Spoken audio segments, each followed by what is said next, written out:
attention. Have you seen this tree? Hopefully you have not, as this is a lepidodendron, and it is extinct. If you are in fact seeing this tree, you have fallen into some sort of rip in the fabric of time. Remain calm. Okay, stop! Cut! It's trying its best! Leave my guy alone!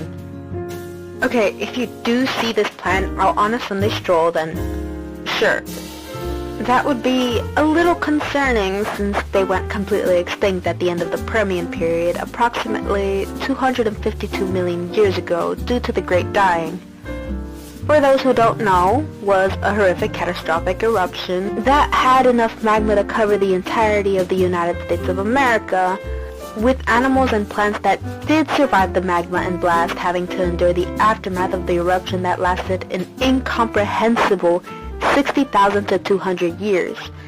Following ungodly amounts of pollution, radiation, deadly low oxygen levels, and toxins that killed 80 to 90% of any life that remained if the magma didn't finish the job first, along with heat so devastating that it got rid of any bodies of water on land.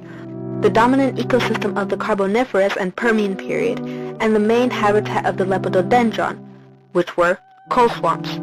Even they didn't have the chance of making it, thus marking the end of the lepidodendron. So give this extinct dude a break. It's been through enough.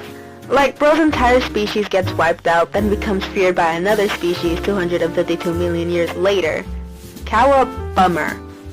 You know what, if you do see this cutie, then give it a big old hug for all of its troubles.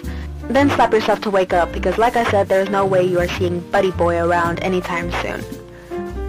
On that note, let us run it back approximately 359 million years ago to the start of the Carboniferous period. Prime time for Big Buddy Boy. Big, you ask? That's right. The lepidodendron was estimated to grow 30 meters, 100 feet, on average, and 50 meters, 160 feet, at most, with a diameter exceeding 1 meter, 3.3 feet. So she was a skinny tall queen. Unfortunately, since they weren't as advanced as trees today, they had a short lifespan of 10 to 15 years, reproduced once via encapsulated spores on the tip of their branches called lepidotrophosis, then they died. I mean, which was common for plants of this era because most were weirdly shaped, really tall because of the super high oxygen levels, had short lifespans, and were monocarpic, which means that they reproduced once, then dead. Speaking of weirdly shaped, it was also weirdly colored. Well, not too weird, but for a tree-like life form you'd think it'd have a brown trunk. But nah, the lepidodendron was thought to have a green trunk instead, thanks to the leaf cushions that were composed of green photosynthetic tissue, and the trunk producing very little wood, compared to the much more plentiful soft parenchyma tissues it was made up of instead. Because of this, scientists sometimes argue that the lepidodendron wasn't really a tree as much as it was a really tall plant. I should have probably mentioned that earlier, but most know it as a tree, so Anyway, that also probably explains why it had such a short lifespan. And having a short lifespan meant that this big boy grew very fast. And when it grew... Hey!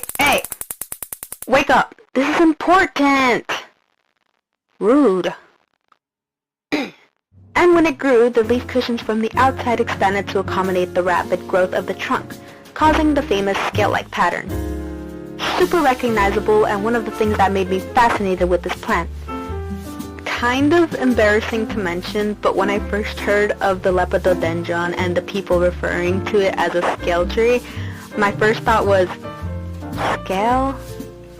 Oh shit, like an alligator. A crocodile. Yo, how is that even possible? Yeah, I misinterpreted that word.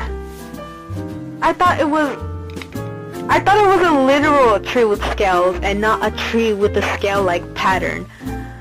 I'm a dumbass. Anyway, if you look in the right places, you can find fossils including bark impressions and roots of the lepidodendron. No? Oh, what's that? Where could I possibly find them, you ask? I got you, bruh. Like I said, their main habitat were coal swamps, but they also just grew in any wet, moist location with a body of water nearby that was hot and humid. And most of their fossils are found in what would be known today as Western Europe, Eastern China, and the United States.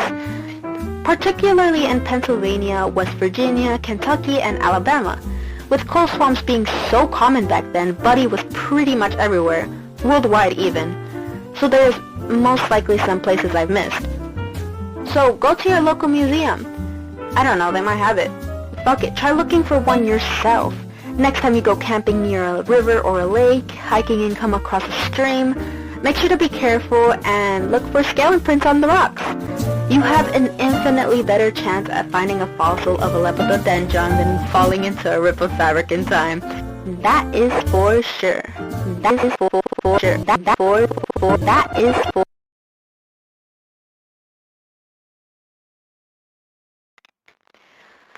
Something I thought was really funny about this whole lepidodendron analog horror stuff was when some people were recording their encounters with the tree with the iconic audio, if you know, you know, and it's just a fucking cell tower disguised as a tree. Like, okay, girl. Or when videos include or mention the dinosaurs with the lepidodendron. Like, let me push up my fucking glasses real quick, because the dinosaurs were not a thing when the lepidodendron was around. Bro was already long gone by the time the first proper dinosaur took its breath. Okay, final pet peeve, but it also irks me. Irks when they show a short-ass tree and they're like, oh my god, is that the lepidodendron? Like, yo, the tree you're showing right now is like your fucking height. I don't think people comprehend how tall this bitch really was. It was huge! Like we did, and its hugeness was contributed by the vast amount of oxygen levels at the time, which have significantly gone down, so even if you were to hypothetically see this bastard today, it would probably be like 10 times smaller, if not more. Okay, let me unpush my glasses. In conclusion, people need to get their facts right. When they do, it makes the analog much more unsettling. But, what do I know? Anyway, thanks for watching. Try to stay alive. See ya.